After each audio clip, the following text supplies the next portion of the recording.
You good there, man? All So right, everybody. Welcome one, welcome all, and welcome back to the Bleav in Iowa State podcast. I'm your host, Tyler Carter. I'm your host Cody Van Seelum, and sorry if you heard me cough at the beginning. I think I just pulled a Penn State. Sorry. Yeah, we got to talk about this. This has been all the talk on Twitter, Cody. We got to talk about this whole thing. Matt Campbell, the whole Matt Campbell coaching rumors. It's been the whole talk this afternoon. We've Yep. seen Iowa and K State burners talk about this all day long. hmm How much smoke do you really think that truly has, man? I have not seen. Honestly, I haven't seen anything like official come out. This is like the typical like trolling that happens whenever like coaching hires open. Everybody likes to first person like to point out is Matt Campbell. You know how like a bunch of memes are made. This Yeah, feels gambling like gauchos a. love that. Yep. Yeah. I feel like maybe there's a little more smoke to it because I think Penn State is one of those jobs that maybe Matt Campbell would want to go to and would make sense because I think Penn State would be like a job that he would actually like possibly go to if he wasn't one to like if he were to leave Iowa State. I think Penn State would be one of those jobs he could potentially go to. But I think if you understand the mind of Matt Campbell and what he wants to do, I don't think he would actually like to go to Penn State because you know the current mess they're in, right? With like they didn't even like they had the plan. Obviously, they fired James Franklin after losing 3 games in a row, losing to Northwestern, UCLA in that streak, and then they didn't even have like a proper backup, like an actual plan to hire the next guy. And it's just like the administration is like it's just a mess right now at Penn State, like football. It's just a mess. I mean, some fans for Penn State want to hire the interim coach Terry Smith. It's a possibility. But overall, this thing is a mess, and I mean, it's got like obviously Kansas State fans, Iowa fans, and even Penn State fans talking. Because I mean, I'm seeing this. So I'm looking at Penn State's Barstool account, and I saw a tweet that said, "Who will be the next head coach at Penn State? Wrong answers only." And I mean, even us Iowa State fans, we're doing a little bit of trolling too with this me because we're just saying Matt Campbell because we just like to troll like that. But something's ridiculous. I mean, I even hear some people talk about like Penn State were to hire Matt Campbell. They're not gonna, instead of a whiteout, it's going to be a blackout. But I'm like, and it just goes back to Matt Campbell wearing black, which is such a weird thing. And yeah, so many. I'm seeing another meme. Like there are so many memes. Like it's just like Photoshop Matt Campbell in like Penn State gear. It is hilarious, and especially for the Iowa fans, like they're like for all the talk about like Matt Campbell's not a great coach and like he sucks and all that. They are talking a whole lot, which tells me more about how they feel about Matt Campbell than them just trying to troll or whatever. It's But because they're yep, scared. That's why I mean, they're scared. when you've lost 3 of the last 4 to him, yeah, I would be a little scared if you ask me. Yeah, and I've seen this tweet from Jacqueline Cordova, who I know. Is Matthew Campbell can't go to Penn State. He wouldn't be able to wear black. He'd have to wear white with a sad face emoji, which I'm like, I mean, we do a whiteout, but yeah, we also have black. But I don't know what Penn State. This is such a random thing. Would Penn State ever get black uniforms? No, they're one of those. They're one of those traditional schools like Alabama and Notre Dame. That's probably never gonna go outside of their traditional colors. Like Notre Dame will be out there and do like a green jersey because Yeah, that green Irish green. But like otherwise, they're not gonna go outside of their traditional blue and white like that. That's storied college football right there. So they're not gonna be like one of these programs that goes and because they have tradition. So yeah, they're not going to change up their if I change their like look. Also, if I could butt into this, you also got to look at like who Matt Campbell's inspirations are. Two of his biggest inspirations as coaches are Kirk Ferentz and Bill Snyder. And what do they both do? They built up big programs, and he stayed there for years. They stayed there for years and years and years and years. So I mean, we also got to think about that. I mean, obviously, like these jobs are gonna come, but I feel like at some point we got to take him for what he said that he was going to do because he's already been here for a decade, and this happens every single off season. Just like how everybody said, how everybody was convincing themselves that he was going to be the next coach of the Chicago Bears, and we all knew that that wasn't going to happen. because sometimes coaches just talk, or maybe GMs want to know what type of player that they're going to get if they draft an Iowa State player, or at least you know like, and it doesn't make sense either for him to leave because he literally just signed the best class in Iowa State history, a top 50 class, which is the best in school history. So that also wouldn't make any sense for him to stockpile all this great talent in a top 50 class just for him to leave. It literally makes no sense, guys. We got to think now. Come on now. Yeah, it's crazy seeing like even the Penn State fans. Some of them really want like they're putting like pictures of Matt Campbell out there, and I'm like, wait, I would think with how Penn State is, would they actually want to coach like Campbell, and would they actually like have patience with them? Because if they're willing to fire a coach who just got into the national semifinals a year ago for losing 3 games straight, then for Matt Campbell, does he even want to go to a program like that? And that's exactly my rationale. That's exactly why I said what I just said. Like when you like obviously yes, like sometimes the grass is greener, but sometimes like you really gotta think about it. He has full control over the football program. So even if we think that let's say like we win 8-4.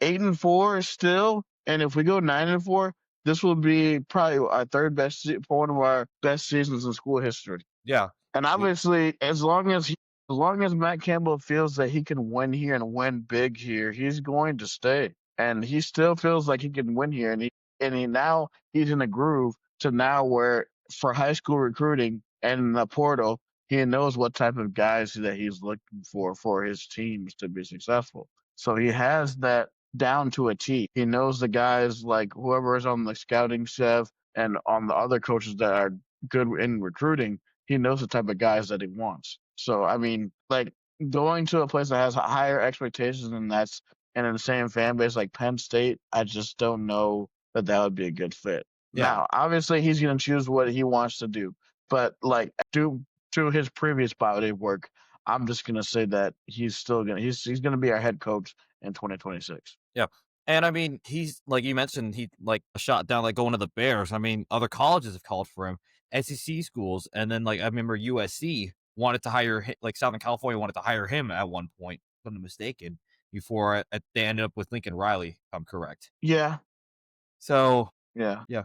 So until like we actually start seeing smoke out of like the official football team, whatever, like you know how like sometimes they'll have like a message about like a coach like that is planning to leave. I'm not gonna be convinced, and we've done this like carousel over and over again, which is kind of funny. So yeah, and you mentioned the whole like control thing. Yeah, you have them like, and you have not just like the fans like breathing down your neck. Administrators will be breathing down your neck, watching your every move. So I don't know if Campbell wants to do that while he has like full autonomy of what he wants to build the program of Iowa State as. So yeah, until like we actually see things that are actually official and whatnot from like official like news, like our good friend Jake Bren at Psychophonetic, or we see stuff from Ben Hutchins, another guy that I know from the from the Quad City Times, or Alec Busty, for example, or just like actual journalists. 24/7, yeah. Yeah, and or like we see something out of the football program and out of the athletics program. I don't see him leaving, but this is like I think I might have to have a fun time where it's like I'm having a fun time with this. So I've got this drink here of a Revelton honey flavored whiskey, and I'm taking a sip for every tweet about Matt Campbell to can link to Penn State and whatnot. So What's that? What's that? What's he called? honey flavored whiskey from Revelton Distilling. So Not not a sponsor, sponsor. but possibly could be Yeah, one in the day. future. We'll see what happens, but yeah, local company out of Osceola, and their products have been pretty good. So yeah, but yeah, back to Matt Campbell. I'm not falling for the bait, but I'm not falling for the bait, bro. but Until I might do a little bit of trolling too. I might do a little bit of trolling about like who like Penn State should hire. I might tell which, them to hire. I might tell them to honestly. I know a great guy for the job at Penn State, tell me, show me. Brian Ferentz. Yes, yes, yes, yes. I I mean, want that to happen so bad. Brian Ferentz has beaten Penn State, so why not have him teach Penn State how to beat Iowa and whatnot? That'd be funny. All right. I think we've delved deep enough into this. We are now going to take a look into Purdue. Iowa State basketball has a huge matchup on Saturday as they go to Mack Arena and go to West Lafayette, Indiana, as they face off against the Purdue Boilermakers. We did a little bit of a deep dive the previous show, or probably 2 shows ago now.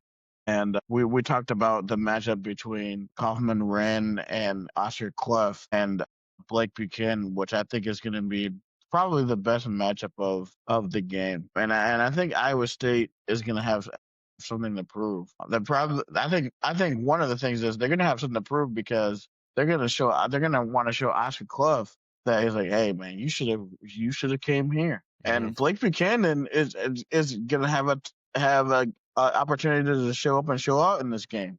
What do you Yeah. think? Yeah.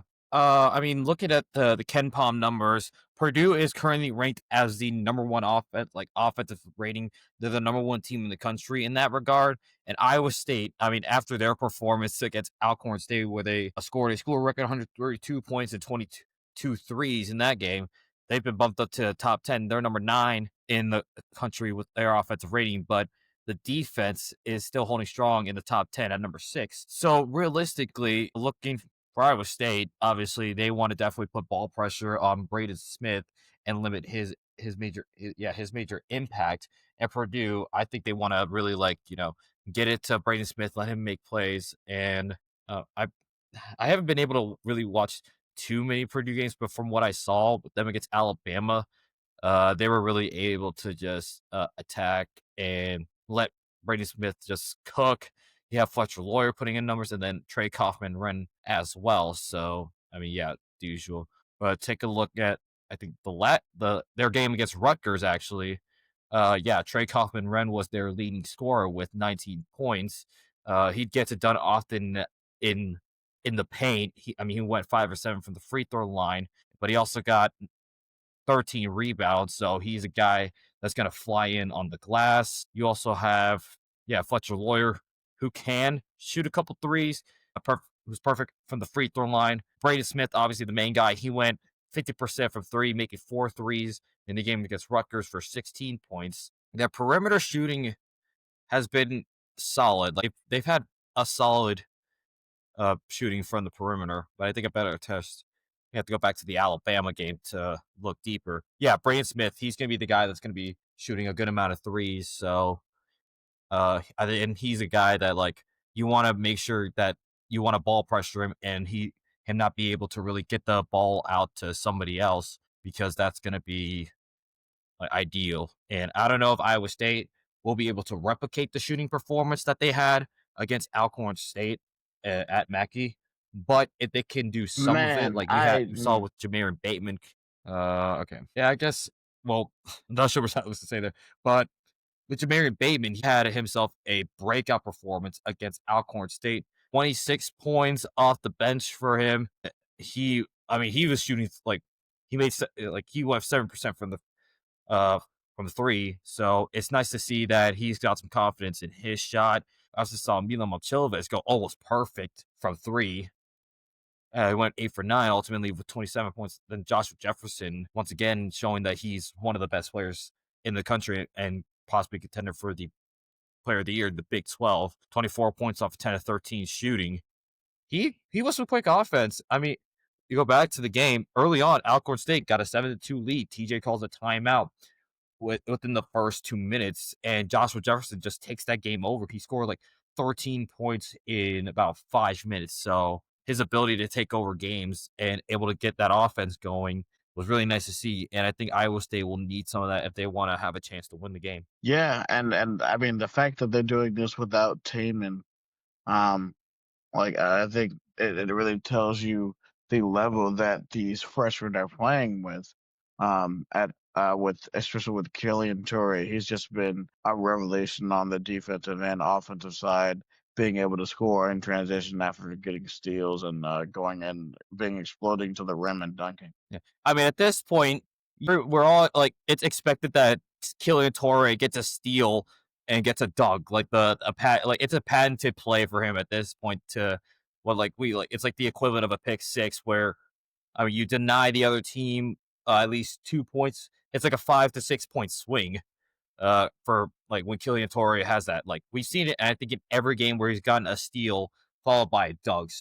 Yeah, I wouldn't be surprised if, but I mean, he's going to be scouted much better. Like now that people have more film on Killian Torrey, they're going to have better scout, like a better assignment and a scouting report for Torrey and some of his tendencies. So I'm really curious to see how Killian Torrey is going to respond to really being scouted for the first time this season. I think another guy that we need to look out for is Dominicus Plata. He had some good minutes yesterday. I think he's definitely going to be huge on the boards, especially with Blake Buchanan and Joshua Jefferson, with the big guys in the front court with Clough and Coughlin Wren. So I will look for him to be a. I think he's going to be an X factor in this game. Hmm. So with that, we're gonna go into keys to victory. Cody, what is it gonna take for the Iowa State Cyclones to get a victory at Mackey Arena on Saturday? I think the first thing Iowa State has to do is to really continue the ball, like get the ball pressure, especially on Braden Smith. That's going to be the number one thing. Is you got to limit Braden Smith's impact on the game. You know he's going to get his fair share of impact, but you got to limit him. So I know that's like going 1-on-1, and you try like you match Braden Smith up with Killian Torrey, or if you do have a healthy enough Tame Lipsy, that Tame Lipsy will match up. So really, the impact of like Braden Smith is like the spark for Purdue's offense. So if you can limit his impact, then that gives you a better shot. Number two, I think you just got to have an ability to not give up second chance points. We've seen sometimes Iowa State not being able to get those defensive rebounds and giving up second chance points, which has cost Iowa State in the past. So if Iowa State can be strong on the boards and not give up second chance points, but and maybe getting some of their second chance points of their own, that bodes well as well for Iowa State. And number three is really just composure, because like you're going, like you've got to be able to block out the noise, because this is going to be the first time that your freshmen have been tested in a really heated, like a really like a loud, hostile environment. Mackey Arena is one of the best environments in all of college basketball. So you got to see like the composure out of your freshmen to see what they're made of. So if your freshmen can stay poised and really focus on their game and whatnot, that I think this bodes well for Iowa State. But yeah, what about you? I say for me, keep poise. Like you said, the young guys, I'm excited to see how they come and compete, because this game is going to be a game of runs, and I'm sure there's going to be a game where they go up by like 10 or 15. But can this team stay in and stay composed? Can they go on a run and counter that and keep this game close and not just have like a debilitating like stop run or and one thing I do like about this offense is that, hey, you remember how last year and the year prior, where they used to go on those like 3 or 4 minute shooting droughts. Yeah. I think this is a much more deeper team offensively, and like I said before in the previous pod, is saying that this offense has a higher floor than what they did the previous few years. But I think poise is going to be number one. Number two, getting on the boards and getting those rebounds, man. That's going to be crucial, especially with banging in there with Clough and Coppin Wren. Like, I think this is going to be a game where Blake Buchanan definitely has to be disciplined, because this is a game where you don't want to have him out where he gets two quick fouls, and then you're really going to be in trouble. Then you don't want to get him or Jefferson in foul trouble in the beginning of this game, to a point to where don't want to get blown out the gym in the first half where you have no way to come back. And then third for me, it's like you said, it's going to be the same thing. Second chance points, being able to get on the boards. Blake Buchanan has been really, really good with that, and he's been a double double guy, and that's what Ash was saying to him. He said that he's going to be a double double guy, and that's what we've been seeing during the tournament and basically for the entire season. So second chance points, when you have chance to get an offensive rebound, get it, being able to give it out to Milan or giving it to Torrey or giving it to Joshua Jefferson. So banging on the boards, doing that, and I think making timely shots, and at least obviously we're not going to shoot 22 of 30 from three, be efficient from the 3 point line, make those shots. And I think that's how we can get a win at Mackey. But we are now going to do our predictions. Cody, what do you think on Saturday? Yeah, I think with this being like the first big test for Iowa State, I think they are gonna probably they're gonna be pretty solid. Like I think the defensive pressure. I'm not sure how from I think Purdue. I think they remember they played Houston last year, and Houston Mm-hmm. plays a very familiar style of basketball to Iowa State. So I think Purdue will have that knowledge of okay, Iowa State plays a very similar style of defense. This is what worked for us to break down their defense, and this is what didn't. So, and I think Matt Painter's a really great. He's a great coach. I mean, he's Oh, gotten yeah. Purdue to, he's been there at Purdue for 20 some years. He's gone consistently in the tournament. I mean, he's gone to the Final Four, I think, once or twice in his tenure, and Mm-hmm. even to the national championship game. So we know what Purdue is made of, and obviously they got playmakers all over the place. Iowa State, I mean, we've got those playmakers. I think we have a good amount of playmakers as well. But I think just with this being a very difficult environment, not many teams can go into Mackey Arena and win. And I think Iowa State, they're going to keep it competitive, but I think Iowa State is going to take their first loss of the year. And I think the sentiment around a lot of Iowa State fans is they wouldn't mind if Iowa State lost this game as long as they keep it competitive because you're going up against the number one team in the country in their arena. So I think Purdue is probably going to, don't have an exact score, but I think they're probably going to win this game by about, I'd say somewhere in the ballpark of 6 to 8 points.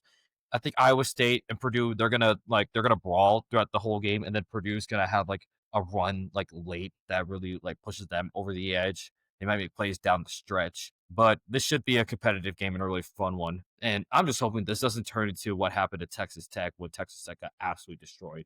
But I Yeah, but I think on paper, Iowa State is probably a more complete team than Texas Tech is right now. So I agree. I see this being competitive, but Purdue is ultimately gonna protect the home floor and win this game. Yeah, I have the same thing. I think Purdue is going to go on a run to where we won't be able to recover. I have us losing this game at Mackey 75-67. Yeah, I have it somewhere. I think it might be 82 to 76 in favor of Purdue. I can see that. Yeah, I think it'll just come down to some clutch plays from Braden Smith, Trey Kaufman-Renn, maybe even Oscar Clough makes a clutch play as well.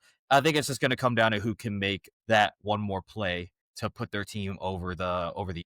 Definitely, for sure. All right, Cody, we're going to end the show out as we look at Conference Championship Saturday. Here we go. I'm going to share my screen, and here are all the matchups.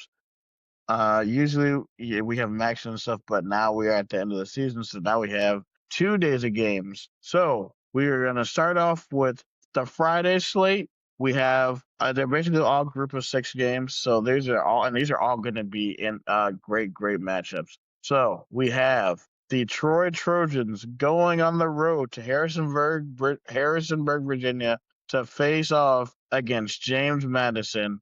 And some fun news. Bob Chesney, the former coach, I Bleav, took a job at UCLA. I just saw that the new coach of the James Madison Dukes is going to be Billy Napier. Sun Belt Billy Napier is back, baby. He's back in the Fun Belt. He's back. He's taking a list and taking names. I'm seeing. Okay, I'm seeing the amount of memes of the Sun Belt realizing that Billy Napier's return to the Sun Belt, and they're like, "Oh no, Sun Belt Billy is back." Oh boy, but this should be fun. I mean, the spread of this game is James Madison 23.5. So realistically, this is a win and in situation for James Madison. So Basically, as much as I love Troy, as much as Troy is a solid team, I just don't this game's I love how these group of six schools they decide to do their conference championships with the higher seed seed hosting it. That's pretty cool to me, and I just don't see what Troy could do to take down James Madison. I mean, yeah, James Madison is pretty much torched the majority of the Sun Belt, so I don't see any reason why they'll stop here. yeah. And then we have the Conference USA conference championship game on CBS Sports Network in Jacksonville, Alabama. We have Kennesaw State going on the road to Jacksonville State. This is the year two for in the FBS for Kennesaw State. this has been amazing. This has been an amazing year for them. I think they had like a what was it, a 66 record their first year in the FBS, or did they go worse? I don't I recall. think they were worse, but yeah. So Shout out yeah, to Kennesaw State making it to the conference title in their second year. yeah. So I mean, Conference USA was going right down to the wire. I mean, you had lot Louisiana Tech, like, Western Kentucky. Like you had a few other teams really fighting for that spot in the Conference USA championship. So yeah, I mean, this one's going to be competitive. I mean, there's not really too much stakes in this one, but I think I may like Kennesaw State. I mean, just um, looking at their roster. I mean, looking at what they've done, I like them. Taking a look at yeah, Amari Odom, their quarterback. It's had a pretty solid year. 2,100 passing yards for 17 touchdowns, only 6 interceptions. So solid year for the Kennesaw State quarterback. And Gabriel, yeah, I mean, you had Gabriel Bernard, the leading wide receiver, 877 yards, receiving yards, and 9 touchdowns. So pretty solid. I mean, I'm honestly going to tune into this. Like, this is going to be something I tune into. Yeah, I'll be glued to all these games Yep. tomorrow. All right. And then we have probably the game of the night tomorrow. We have North Texas going on the road to Tulane. This is the main of this is like to quote quote the USC's Bruce Buffer. This is the main event. Like this is the main event of the Mm-hmm. evening.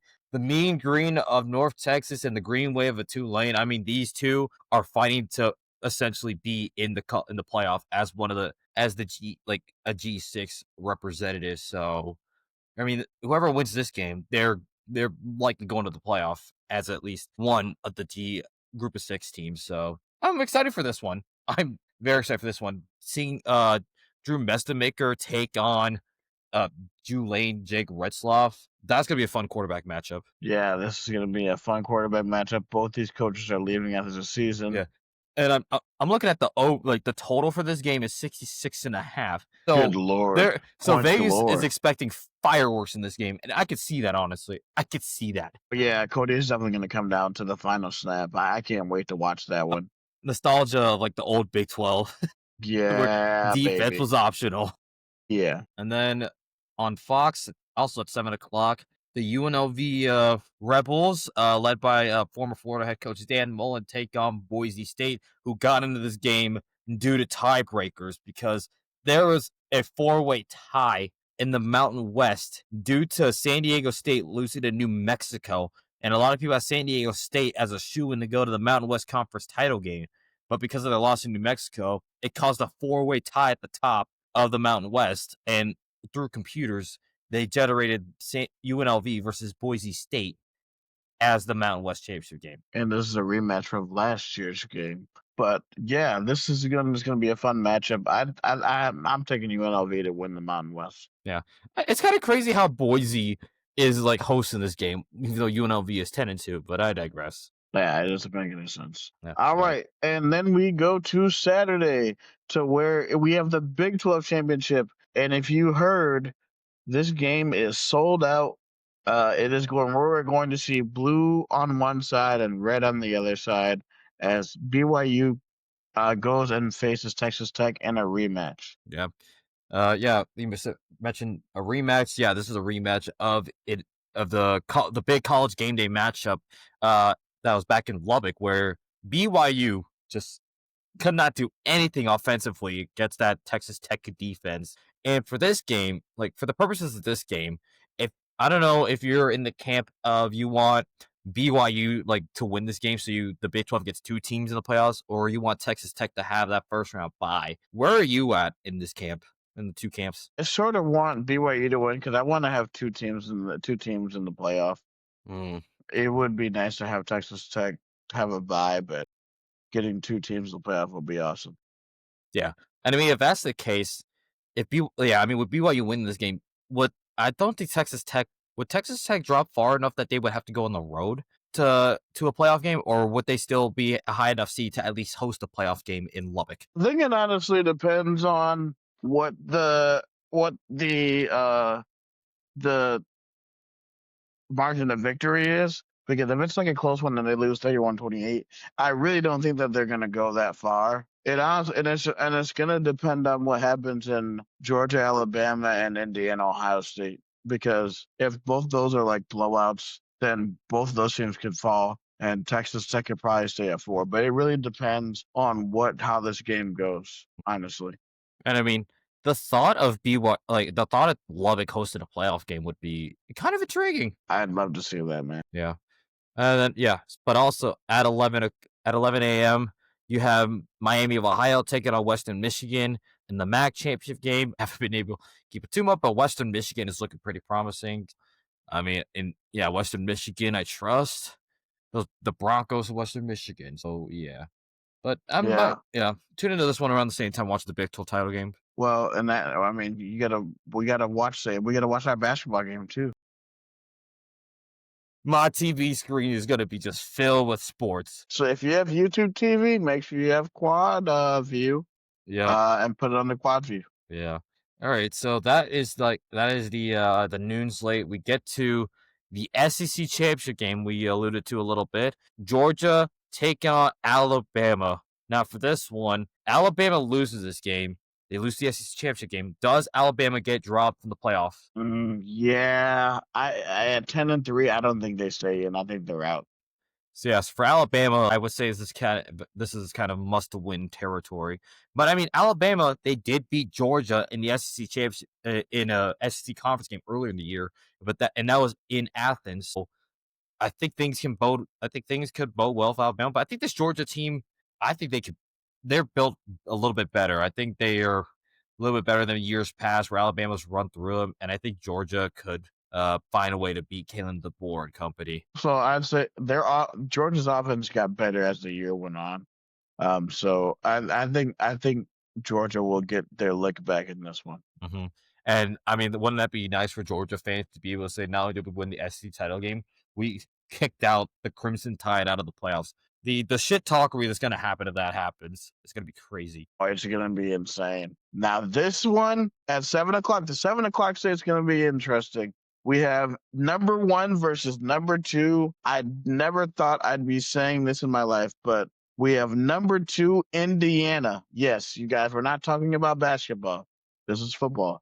Number 2 Indiana playing number 1 Ohio State. At Indianapolis, there is going to be a lot of crimson and cream at Lucas Oil. Yeah, I'm just looking for this one, I feel like the bigger story is more for Indiana. I think there's a lot more to play for if you're Indiana, because obviously Indiana hasn't really been in this position for a long time. Yeah. Both teams are shooting for the playoffs, no doubt. But for Indiana, wouldn't it be great for them to, in 2 years with Cignetti, they've posted 2 double-digit win seasons and get a Big Ten title along with it while beating Ohio State? Yeah, I mean, the question for me in this game is like, what is Indiana going to scheme up on offense to move the ball in Ohio State? Because like we talked about on the reaction pod, about the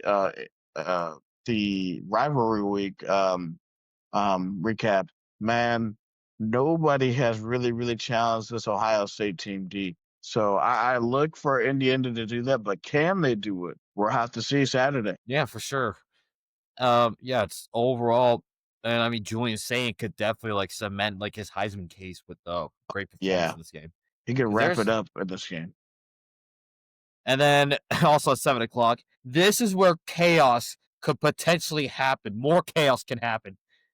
Unranked Duke is going to playing in the ACC championship game against number 17 Virginia, and go ahead. Not to mention Duke is 7-5.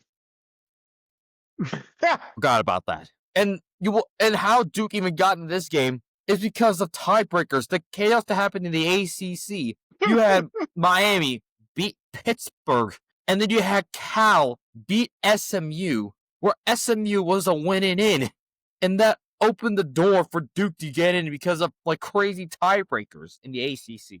So just imagine the world that would happen in the ACC headquarters if Duke was to beat Virginia and win the ACC title. An 8-5 Duke win the ACC would absolutely be unhinged. That would likely kick the ACC out of the playoffs entirely and put James Madison, assuming they win their conference championship, and then whoever wins, and then probably like North Texas, if North Texas was to beat Tulane, or the winner of North Texas Tulane gets in. Yeah, so it's gonna be a very, very interesting development for all of these games. Make sure if you're gonna watch all these games, make sure to do your to make your bets uh with our sponsor, FanDuel. Jeez, I was about to say my bookie, man. Jeez, good lord, bro. I'm Yeah. tweaking.